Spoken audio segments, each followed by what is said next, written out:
Hello students, आज हम nursing research के topic types of sampling techniques के बारे में अध्ययन करेंगे। इससे पूर्व वीडियो में हमने सैम्पलिंग के कंसेप्ट्स, उसके करेक्टरिस्टिक्स और सैम्पलिंग प्रोसेस के बारे में अध्ययन किया था।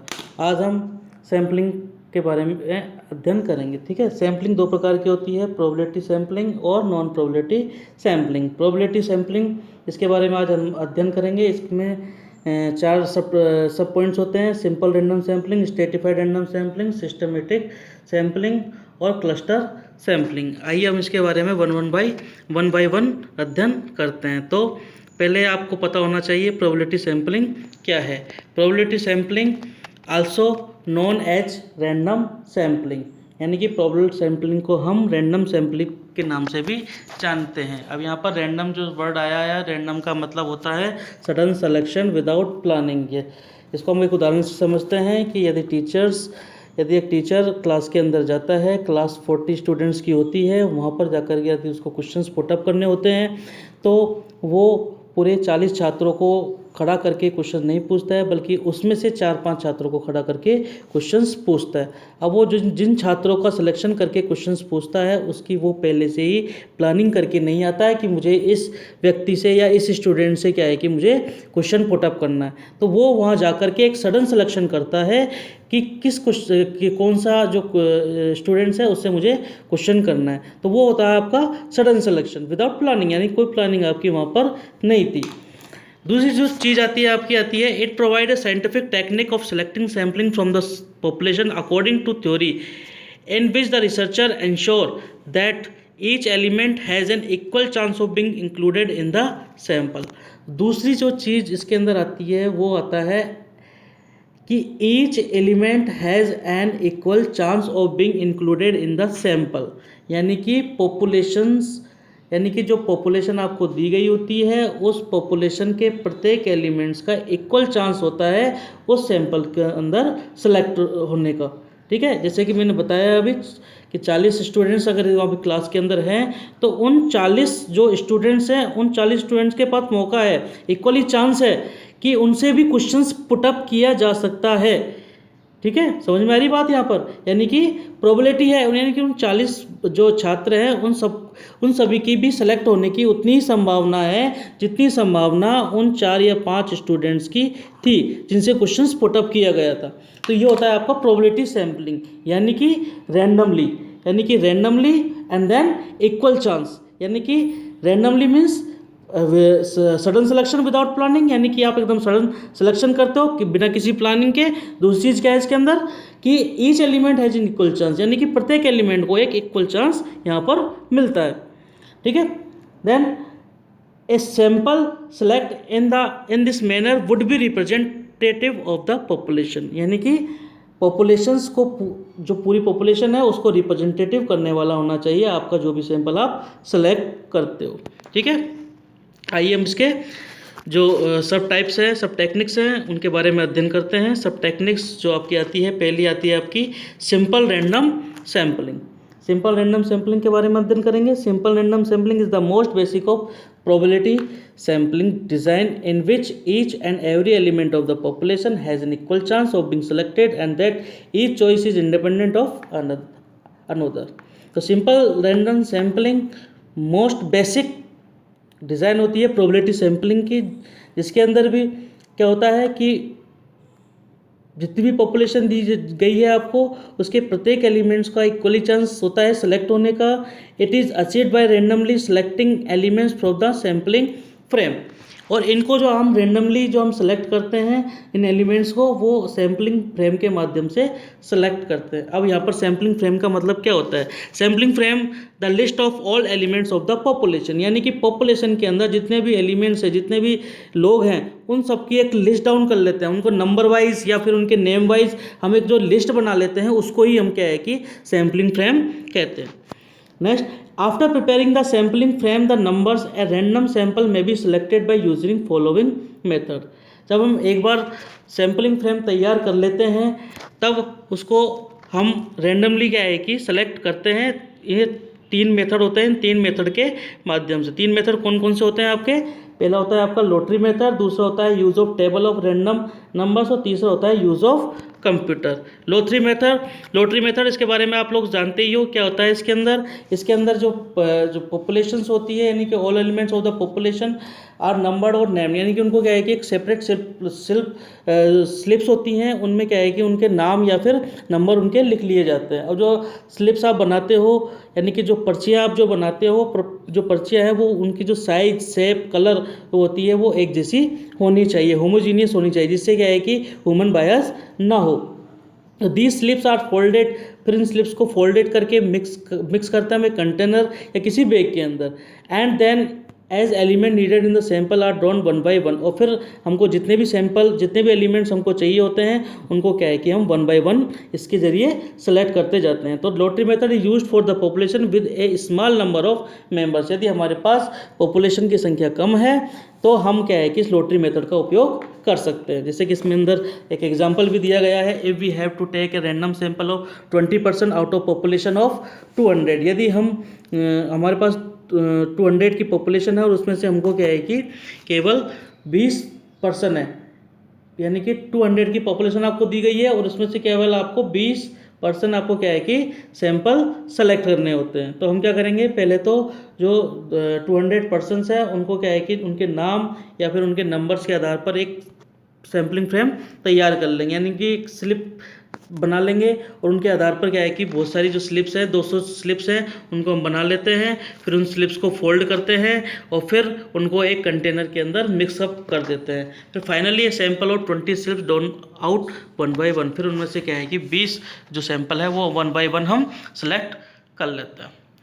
दूसरे जो मेथड है उसके बारे में हम जानते हैं, तो use of table of random numbers, यानी कि हम रैंडम नंबर्स के आधार पर टेबल बना करके हम क्या है कि सैम्पलिंग करते हैं इसमें, ठीक है। तो यदि आपकी जो size of population to be sufficiently large है, यानी कि बहुत ज़्यादा है, आपकी पॉपुलेशन ज़्यादा है, तो हम क्या है कि रैंडम नंबर्स के माध्यम से टेबल बना करके हम उनका सैम्पलिंग करते हैं, ठीक है। क्योंकि जब ज़्यादा पॉपुलेशन होती है तो अगर हम स्लिप्स के माध्यम से अगर हम बनाते हैं तो ये पॉसिबल नहीं होता कि सारी स्लिप्स क्या है कि वो आपकी होमोजीनियस हो सकती है, किसी का आकार ज़्यादा हो सकता है, किसी का कम हो सकता है, किसी का रंग अलग हो सकता है, किसी की शेप अलग हो सकती है, तो इस तरह से एक बायस जो है वो उत्पन्न हो सकता है। तो इसका एक जो अल्टरनेटिव जो टेक्निक्स है वो क्या है कि हम टेबल ऑफ रैंडम नंबर्स के आधार पर सिलेक्शन करते हैं। इसके अंदर क्या होता है कि हमको एक टेबल कंस्ट्रक्ट करनी पड़ती है, यानी कि टेबल बनानी पड़ती है, यानी कि जितने भी आपकी पॉपुलेशन के जितने भी नंबर्स होते हैं उनको क्या है कि उस टेबल में लिख लिए जाते हैं। नंबर लिख लो या फिर उसके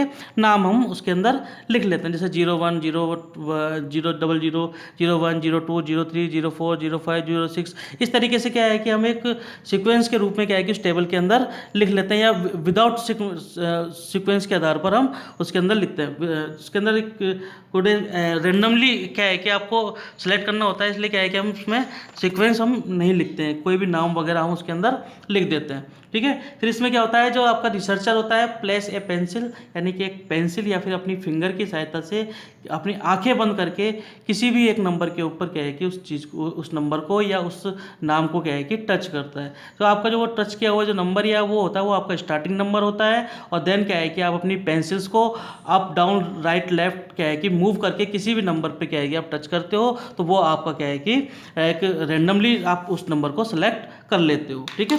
नेक्स्ट जो आपका आता है वो आता है यूज़ ऑफ कंप्यूटर के माध्यम से आजकल बहुत ज़्यादा उपयोग हो रहा है। तो नाउ ए डेज मोस्ट कॉमन मेथड है ये इस प्रकार का। इसमें क्या है कि आपको कंप्यूटर प्रोग्राम्स दिए हुए होते हैं, इस कंप्यूटर के माध्यम से आप अपना सैम्पलिंग फ्रेम एंटर करना होता है, और सैम्पलिंग एंटर करने के बाद कंप्यूटर ऑटोमेटिकली क्या है कि रैंडमली आपको आपके जो सैंपल जितने चाहिए होते हैं वो सेलेक्ट करके दे देता है, ठीक है। तो अब तो समझ में आया सिंपल रैंडम सैम्पलिंग, जिसके अंदर क्या है कि इक्वल चांस मिलता है सभी सैंपल को, और ये 3 मेथड के जरिए हम इसको पूरा कर सकते हैं, जैसे लॉटरी मेथड, टेबल मेथड और कंप्यूटर मेथड, ठीक है। नेक्स्ट हम आते हैं स्ट्रेटिफाइड रैंडम सैम्पलिंग के माध्यम से। स्ट्रेटिफाइड रैंडम सैम्पलिंग को समझने से पहले हमको ये समझना पड़ेगा पहले स्ट्रेटिफाइड होता है क्या है। स्ट्रेटिफाइड मतलब होता है एक तरह से सब ग्रुप, यानी कि उनको किसी भी चीज़ को 2 या 2 से अधिक चीज़ों में डिवाइड करके हम करते हैं तो उसको बोलते हैं हम स्ट्रेटिफाइड, ठीक है। यदि हमारे पास when the population is heterogeneous मतलब यानी कि एक तरह से वेरिएबल्स होते हैं जो आपके स्टडी के अंदर दिखाई दे जाते हैं, जैसे कि according to age, gender, socioeconomic, status, occupation, education level. तो ये सारी चीज़ों के आधार पर क्या है कि आपकी स्टडी के अंदर वेरिएशंस आ जाते हैं, जो क्या है कि हेटरोजीनियस कहलाते हैं। तो इनको क्या है कि हमको पहले होमोजीनियस बनाना पड़ता है इस प्रकार की सैम्पलिंग के अंदर, ठीक है। तो when the population heterogeneous then the techniques of probability sampling use to obtain more efficient result is stratified random sampling. यदि आपके पास पॉपुलेशन आपके पास हेटरोजीनियस है तो इस प्रकार के टेक्निक्स के माध्यम से आप बहुत ज़्यादा अच्छी तरीके से इफिशिएंट रिजल्ट्स आपको मिल सकते हैं इस टेक्निक के माध्यम से।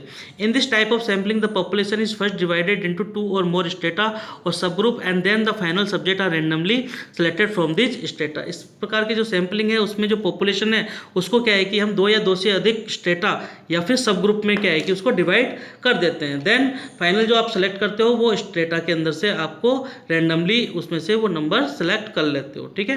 द एलिमेंट्स और units within each stratum are as homogeneous as possible. यानी कि आपको ये ध्यान रखना होता है कि आपने जो पॉपुलेशन जो डिवाइड की है 2 या 2 से अधिक सब ग्रुप्स में, वो सारे सब ग्रुप्स क्या है कि एक होमोजीनियस होने चाहिए, ठीक है। होमोजीनियस मतलब यानी कि एक ही एज के होने चाहिए, या फिर जो आपके जो एज है वो अलग अलग, जैसे कि एक ग्रुप के अंदर एज है वो उसी ग्रुप के अंदर होनी चाहिए। जैसे 10 से 11 साल तक के जो बच्चे हैं वो आप सेलेक्ट कर रहे हो अपने उसके अंदर, तो 10 से 11 साल के बच्चे ही उस ग्रुप के अंदर होने चाहिए। इसी प्रकार से जेंडर के आधार पर मेल का अलग ग्रुप बना लिया आपने, फीमेल का अलग ग्रुप पर। ऐसे ही सोशियो इकोनॉमिक स्टेटस के आधार पर, ऑक्यूपेशन के स्टेटस के आधार पर, एजुकेशन लेवल के आधार पर आपने क्या है कि अपने सब ग्रुप डिवाइड कर लेते हो, ठीक है। अब इसको क्या है कि 2 कैटेगरीज में हमने डिवाइड कर रखा है, 2 कैटेगरीज। एक तो होता है आपका प्रोपोर्शनेट स्ट्रेटिफाइड सैम्पलिंग और दूसरी कैटेगरी होती है आपकी डिसप्रोपोर्शनेट स्ट्रेटिफाइड सैम्पलिंग, ठीक है।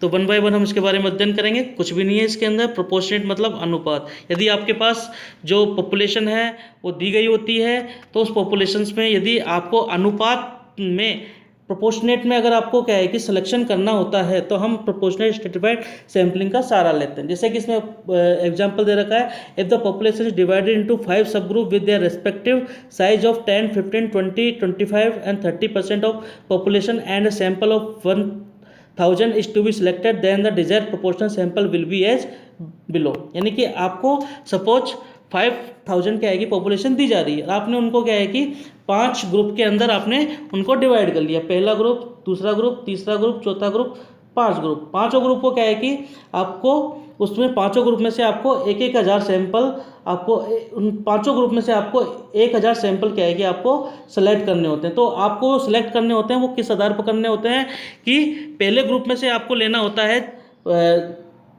जो 10% है, 10% सैंपल आपको लेने होते हैं पहले ग्रुप के अंदर से, और दूसरे ग्रुप में से आपको लेने होते हैं 15%, और थर्ड ग्रुप में से आपको लेने होते हैं 20%, और चौथे जो ग्रुप है उसके अंदर आपको 25% आपको सिलेक्शन लेना होता है, और फिफ्थ ग्रुप में से आपको 30% सिलेक्शन लेना होता है। तो इस प्रकार से क्या है कि आपको 5000 में से आपको 1000 सैंपल सेलेक्ट करने होते हैं और इन अनुपात में आपको सिलेक्शन करना होता है। तब हम क्या करते हैं कि जो पहले ग्रुप है, पहले ग्रुप को का हम 10% हम उसका निकाल लेते हैं, यानी कि 1000 के अनुसार, यानी कि 1000 का 10% कितना होता है, जैसे कि 100 एलिमेंट्स, यानी कि 100 आइटम्स आपने उसके सेलेक्ट कर लिए। इसी प्रकार से सेकंड के अंदर आपने क्या है कि 150 आइटम्स आपने सेलेक्ट कर लिए। ऐसे ही थर्ड ग्रुप के अंदर से 200, एंड फोर्थ में से 250, एंड फिफ्थ में से 300 आइटम्स आपने सेलेक्ट कर लिए। तो यानी कि आपने इसको प्रोपोर्शनेट के आधार पर, यानी कि अनुपात के आधार पर आपने सेलेक्ट किया, यानी इक्वली आपको नहीं दिया गया था,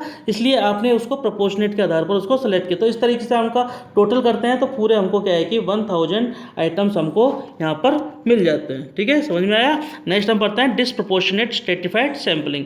इन this type of sampling an equal number of items of elements selected from every stratum regardless of presentation of the stratum in the total population. इस प्रकार में क्या होता है कि आपको यहाँ पर अनुपात नहीं दिया जाता है, तो आपकी जो टोटल जो पॉपुलेशन होती है उसमें से इक्वली जो नंबर्स हैं, आइटम्स हैं, वो क्या है कि आपको सेलेक्ट करनी होती है। तो so in disproportionate stratified sample the number of items और elements selected from each stratum is independent of its size.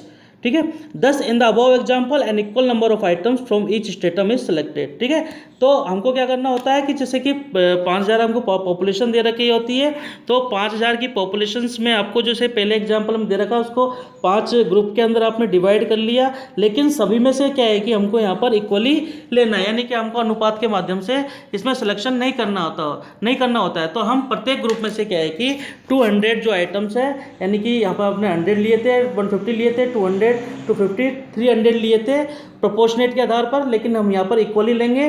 तो हमको क्या है कि यहाँ पर सब ग्रुप में से 200 आइटम हमको सेलेक्ट करने होते हैं। ठीक है, समझ में आया।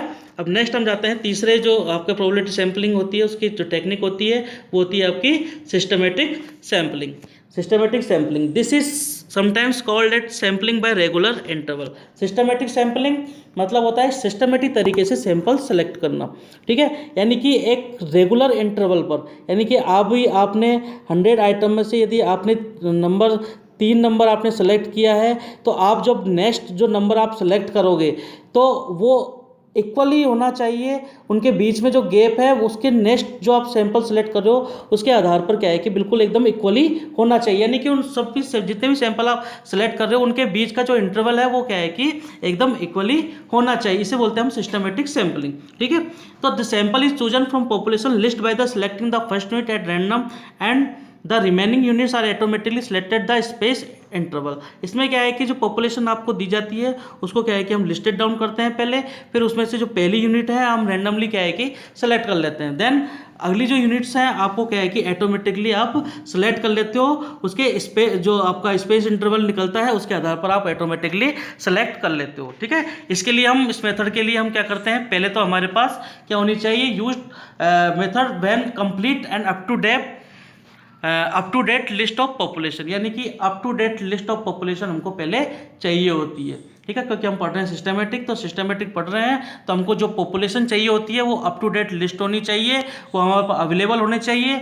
Units are arrange in some systematic order में होनी चाहिए, चाहे वो अल्फ़ाबेटिकल हो, चाहे क्रोनोलॉजिकल हो, चाहे वो ग्राफिकल ऑर्डर हो। तो ये इन ऑर्डर के आधार पर क्या है कि वो हमारी पॉपुलेशन एक जो लिस्टेड हमें हमारे पास होनी चाहिए। फिर उसका क्या है कि हम फिर हम सैंपल इंटरवल स्पेस इंटरवल निकाल करके हम उसको सिस्टमेटिक तरीके से करते हैं। ठीक है, इसको हम उदाहरण के माध्यम से समझते हैं। तो पहला उदाहरण इसका क्या है कि if we want to take a sample of 100 from the population of 10,000 then the sample interval would be. जैसे कि आपको एग्जांपल दे रखा है कि यदि आपको 10,000 की पॉपुलेशन दी हुई होती है। ठीक है, अब 10,000 की पॉपुलेशन में से आपको केवल 100 सैंपल आपको सेलेक्ट करने होते हैं, तो आपको क्या करना होगा, पहले उसका सैंपल इंटरवल निकालना होगा। सैंपल इंटरवल जो होता है उसको हम के से डिनोट करते हैं, K refer to the sample interval. तो के हम निकालेंगे पहले, तो 10,000 अपॉन 100 इज इक्वल टू 100, यानी कि प्रत्येक आप जो आइटम सेलेक्ट करोगे उसके अगला जो 100 आइटम है वो आपका क्या है कि ऑटोमेटिकली सेलेक्ट आपका हो जाना चाहिए। ठीक है, तो so every 100 item on the list would be sampled, यानी कि जो आपका अगला जो 100 आइटम है वो आपका सैम्पल्ड हो चुका है। तो if the first randomly selected number is 37, यदि आपने कोई भी नंबर आपने रैंडमली सेलेक्ट कर लिया, चाहे वो टेबल मेथड हो चाहे वो लॉटरी मेथड हो, उसके जरिए क्या है कि आपने एक नंबर 37 सेलेक्ट कर लिया, then the people corresponding to number 37, तो उसके बाद जो आपके नंबर्स होंगे वो क्या होंगे, 37 के बाद 100 का इंटरवल होना चाहिए, तो 37 प्लस 100 करेंगे तो 137, फिर 137 के बाद फिर 100 का इंटरवल होना चाहिए तो 237, और 237 के बाद फिर 337। तो इस तरीके से जब तक हमको 100 आइटम नहीं मिल जाते, जब तक क्या है कि हम इसको 100 के आधार पर क्या है कि सिलेक्ट करते जाते हैं। ठीक है, तो ये हो गया आपका सिस्टमेटिक सैम्पलिंग। ठीक है, नेक्स्ट आता है आपका cluster sampling. This design is often refer to as multi stage sampling. ठीक है, इसको हम क्या है कि मल्टी स्टेज सैम्पलिंग के माध्यम से के नाम से भी जानते हैं, क्योंकि इसके अंदर जो सैम्पलिंग होती है वो मल्टी स्टेज के रूप में संपन्न होती है, यानी कि एक स्टेज के बाद दूसरी स्टेज के बाद तीसरी स्टेज, यानी कई प्रकार की स्टेज आती है जब जाकर ये सैम्पलिंग हमारी कंप्लीट होती है। ठीक है, तो this is most common procedure for large scale when it is impossible to obtain a listing of all elements. ठीक है, इस प्रकार की जो सैम्पलिंग है हम जब करते हैं जब हमारे पास जो पॉपुलेशन है वो बहुत ही लार्ज स्केल में होती है और ये हमारे लिए पॉसिबल नहीं हो पाता है कि हम सभी एलिमेंट्स की या सभी जो पॉपुलेशन है सभी एलिमेंट्स की क्या है कि लिस्ट डाउन उसको कर सके, तो वो हम नहीं कर पाते हैं, तो हम इस क्लस्टर सैम्पलिंग का उपयोग करते हैं। तो in this total population is divided depending on the problem under study into some recognizable sub division which are termed as cluster, यानी कि इसके अंदर हम जो टोटल जो पॉपुलेशन है उसको क्या है कि डिवाइडेड कर देते हैं, ठीक है, according to problem under study, यानी कि आपकी जो प्रॉब्लम आती है उस स्टडी के अंदर उसके आधार पर क्या है कि आप उनको डिवाइडेड कर देते हो, ठीक है। फिर जो आपके जो सब डिविजन्स होते हैं वो आपके क्या है कि उसको क्लस्टर्स कहलाते हैं, ठीक है। Clusters are selected either by simple random और स्ट्रेटिफाइड सैंपल, यानी कि आपने जो क्लस्टर जो बनाए हैं सेलेक्ट करे हैं वो या तो सिंपल रैंडम हो सकते हैं या फिर स्ट्रेटिफाइड रैंडम सैंपल के आधार पर आपने सेलेक्ट कर ली। जैसे कि इंडिया है, इंडिया के अंदर से आपके जो राज्य होते हैं, स्टेट जो होते हैं वो अपने कुछ अपनी प्रॉब्लम के आधार पर अपने 4-5 जो स्टेट है वो आपने सेलेक्ट कर लिए, चाहे वो सिंपल रैंडम से हो चाहे वो स्ट्रेटिफाइड रैंडम सैम्पलिंग के तहत आपने सिलेक्शन कर ली। जैसे कि आजकल कोरोना का आजकल खूब चल रहा है, तो कोरोना के लिए आपको क्या है कि सैम्पलिंग करनी है, सैंपल आपको लेने होते हैं कई प्रकार के, लेकिन आपके पास पॉपुलेशन इतनी ज़्यादा है कि सभी को क्या है कि लिस्ट डाउन आप नहीं कर सकते, तो आप क्या करते हो, इंडिया को आपने पहले क्या किया, आपने डिवाइड कर दिया आपने, ठीक है, डिवाइड कर दिया, यानी कि इंडिया के जो है आपने स्टेट के अंदर डिवाइडेड है, यानी कि स्टेट के अंदर किस स्टेट के अंदर सबसे ज़्यादा केसेस आपको दिखाए जा रहे हैं, वो कौन सा ज़्यादा स्टेट है, उन स्टेट को क्या है कि आपने रैंडमली क्या है कि सेलेक्ट कर लिया, ठीक है। फिर उनको जो स्टेट आपको दिखते हैं उन स्टेट में से आपको कौन से उनके ज़िले हैं उनके अंदर क्या है कि आपको केसेस ज़्यादा दिखाई देते, तो उनको ज़िलों को आपने उनको चिन्हित कर लिया। फिर उन ज़िलों में से आपने क्या है कि उनके गांव या तहसील उसके आधार पर उनको सेलेक्ट कर लिया, फिर उनके आधार पर उसको घरों के आधार पर उनको सेलेक्ट कर लिया। तो इस तरह से क्या है कि हम प्रॉब्लम के आधार पर उनके जो रैंडमली सिलेक्शन करके क्या है कि मल्टी स्टेज में हम सिलेक्शन करके क्लस्टर बना करके क्या है कि हम एक रैंडम सैम्पलिंग कर लेते हैं, ठीक है। तो sometime random selection of units continue through several stage, तो इस प्रकार से क्या है कि आपकी जो रैंडम जो सिलेक्शन है वो क्या है कि कई प्रकार की स्टेज से चलती रहती है। जैसे कि हमने इंडिया को हमने जो स्टेट लेवल पर क्लस्टर बनाए तो वो पहली स्टेज हो गई, और फिर आपने जो स्टेट को डिस्ट्रिक्ट लेवल पर आपने क्लस्टर बनाए वो आपकी सेकेंड स्टेज हो गई, डिस्ट्रिक्ट को आपने तहसीलों के रूप में क्लस्टर बनाए वो आपकी थर्ड स्टेज हो गई। इस तरह से क्या है कि आपकी स्टेज बाय स्टेज बनती चली जाती है, जब तक कि आपको क्या है कि एक आपको जितने सैंपल आपको चाहिए होते हैं, जो डिजायर्ड जो आपको सैंपल्स होते हैं जब तक नहीं मिल जाते तब तक वो चीज़ चलती रहती है। तो फाइनल सिलेक्शन ऑफ क्लस्टर में आल्सो भी परफॉर्म बाय सिंपल और स्ट्रेटिफाइड रैंडम सैंपलिंग। जब आपको पास फाइनल सिलेक्शन आपके पास आता है तो उसको भी हम सिंपल और स्ट्रेटिफाइड रैंडम सैंपलिंग के माध्यम से ही सिलेक्ट कर लेते हैं। सिंपल और स्ट्रेटिफाइड रैंडम सैंपलिंग हम पहले ही पढ़ चुके हैं, जैसे कि लॉटरी मेथड सैंपलिंग हो गया, स्ट्रेटिफाइड यानी कि उसके ग्रुप बना करके हम उसको स्ट्रेटिफाइड करके सब ग्रुप बना करके हम कर सकते हैं। तो इस तरह से हम क्या है कि उसको कर सकते हैं, ठीक है। अब इसमें क्या है कि एक एग्जाम्पल दे रखा है, एग्जाम्पल के माध्यम से हम पढ़ लेते हैं। इसमें भी वही एग्जाम्पल है लगभग। If we have to select a sample of household in Rajasthan, यदि हमको राजस्थान में से कुछ घरों का सर्वे करना होता है तो at first the state is divided in district, तो हम क्या करते हैं कि राजस्थान में से कर रहे हैं तो अब राजस्थान के जितने भी डिस्ट्रिक्ट्स हैं उन सबको क्या है कि हमने डिवाइड कर लिया। फिर उनमें से जो डिस्ट्रिक्ट्स आर हमने उसको रेंडमली आपने सेलेक्ट किया है उन, फिर ये सेकंड स्टेज में जाती है। सेकंड स्टेज में क्या है कि आपने डिस्ट्रिक्ट्स को विलेजेस के अंदर क्या है कि डिवाइड कर दिया। अब वो सारे जो विलेज है वो भी क्या है कि आपने रेंडमली सेलेक्ट करें, ठीक है। तो देन सैंपल ऑफ विलेज में भी selected randomly and finally the desire house, यानी कि जितने डिजायर्ड हाउस आपको सेलेक्ट करने होते हैं वो भी क्या है कि आप रेंडमली सेलेक्ट करके करते हो, ठीक है। तो इस तरीके से हम क्लस्टर्स बना करके कोई भी चीज़ हम उसको सेलेक्ट कर सकते हैं, ठीक है। तो ओके स्टूडेंट्स, तो आज हमने पढ़ा क्लस्टर सैम्पलिंग, सिस्टमेटिक सैम्पलिंग और स्ट्रेटिफाइड रैंडम सैम्पलिंग और सिंपल रैंडम सैम्पलिंग, जो कि प्रोबेबिलिटी सैम्पलिंग्स के पार्ट हैं, ठीक है।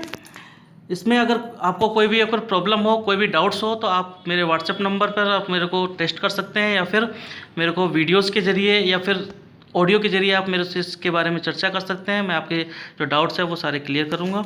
Okay, thank you.